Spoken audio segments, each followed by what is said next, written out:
First part already uploaded, যারা এখনও দেখোনি তারা তাড়াতাড়ি গিয়ে আমার ফেসবুক বা ইনস্টা বা ইউটিউবে দেখে আসতেই পারো, আর যারা অলরেডি দেখে নিয়েছো তারা সেকেন্ড পার্টটা দেখো।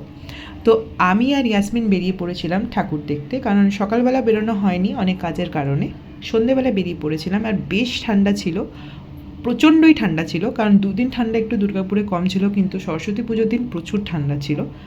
তো আমরা প্রথমে গেছিলাম হচ্ছে বিবেকানন্দ স্পোর্টিং ক্লাব, সেখানে গেছিলাম। সেখানে এআই সরস্বতী পুজো হয়েছিল, তো ঠাকুরটা বেশ সুন্দর ছিল। তার পাশেও আরেকটা হয়েছিল, সেটাও দেখতে গেছিলাম। আমি অ্যাকচুয়ালি ক্লাবের নামগুলো ঠিক মতন জানি না, তাই তোমাদেরকে ভুল ইনফরমেশন দিচ্ছি না।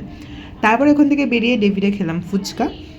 আর তারপর আমরা যেখানে গেছিলাম হচ্ছে ধাবা রোডে, সরস্বতী ঠাকুর হয়েছিল জলের ওপরে। মানে প্রথম লাইফে আমি সরস্বতী পুজো পুজো দেখতে গেছি লাইনে দাঁড়িয়ে, অনেকক্ষণ লাইনে দাঁড়িয়েছি, কিন্তু ভিতরটা গিয়ে দেখলাম এমন কিছুই করেনি, জাস্ট পুকুরের ওপর একটা প্যান্ডেল করেছে সেটাই। তো অনেক ঠাকুরই করেছিল, কিন্তু আমরা সেরকম এত ঠান্ডা লাগছিলো সেইভাবে আমরা ঘুরতে পারিনি। তো জাস্ট এই কটাই ঠাকুর দেখেছিলাম। তো আজকের ব্লগটা এইটুকুনি। খুব তাড়াতাড়ি তোমাদের সাথে আরও নতুন নতুন ভিডিও আসছে, তার জন্য দেখতে থাকো আমার ভিডিওগুলো, আর কেমন হচ্ছে সেটাও জানিও। Stay tuned, tata.